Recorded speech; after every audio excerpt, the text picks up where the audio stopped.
یوں لگتا ہے جیسے احساس کے قلم سے لکھا گیا ہو۔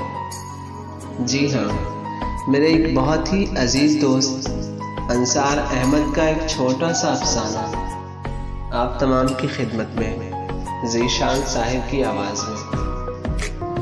عنوان ہے خوبصورتی۔ میں حرف جمع کر کے ردیف قافیے سے تمہیں بوتل میں پرونے کی آس میں دریا کنارے گھنی وادیوں سے لگے ایک بیچ پر جا بیٹھا۔ آسمان کو تاروں سمیت گھورتا رہ گیا۔ کبھی کشتی ڈگمگاتی لہروں پر بوجھ سی لگتی، کبھی لہریں دریا کو اپنے ہونے سے تانے مارتی کہ اس بن اس کی خوبصورتی ادھوری ہے جو اندھیرے میں نیلا پن دریا کو دے جاتی ہے۔ چاند بھی خاموشی سے اپنی شان میں ستاروں سے باتیں کرتے ہوئے کچھ دریا اور لہروں کے گھمنڈ کو اپنی آستین میں دبا کے کہتا، میرے بنا یہ لہریں کیا اور کیا اس کی خوبصورتی۔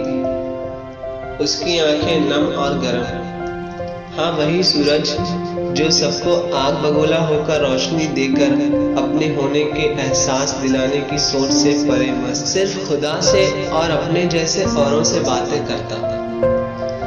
تبھی قلم ٹھہرتی ہوئی کاغذ پر گر پڑی اور یاد آیا کہ میں نے تیری آنکھوں کو چاند، زلفوں کو لہریں اور سورج سے تیری نکھار کی زد میں کشتی بن کے تجھ میں ڈوب جانا ہے۔